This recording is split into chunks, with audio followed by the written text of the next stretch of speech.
Hello, I am Jonathan Crook, Print Technical Consultant for HP.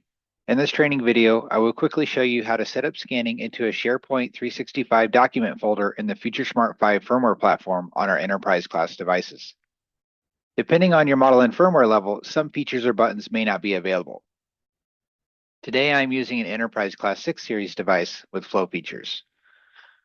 So with FutureSmart 5, we introduced the ability to scan into SharePoint 365 document folders with multi-factor authentication.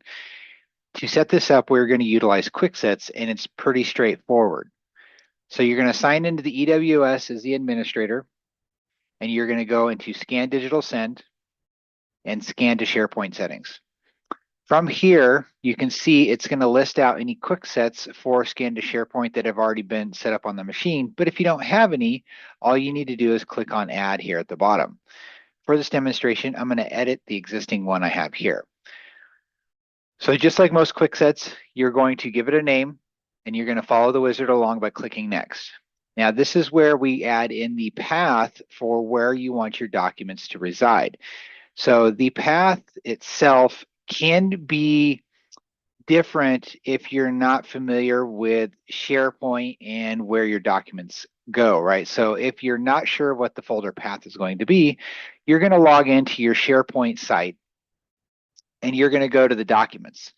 And what's going to happen is you're going to see a path right up here in your web browser all the way across. Now, we aren't going to use a web link, but what you're going to look at is this first section right here where it goes to shared documents, right? So it's basically SharePoint, Teams, the name of the site, and then shared documents. You're going to copy and paste that into the SharePoint path.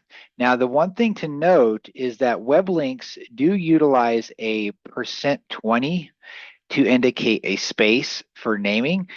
For the path inside of the HP device, you just put the space. So when you paste it in there, you're going to get rid of the %20 and put that space in shared documents. And then finally, do a / and scans, or whatever the folder name is that you want these scans to go into. So here I have a scans folder inside of our repository. So you're going to plug that in there. We're going to leave this as sign in with Microsoft. That allows you to scan into for multi-factor authentication. So we're going to click OK.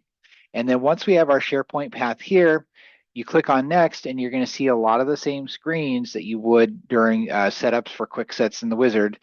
So you can go through these and set any settings you want, or if you're finished, just click on Finish. Once you've done that, you'll see your quick set is now part of the list here. I hope this is informative for you. Have a great day.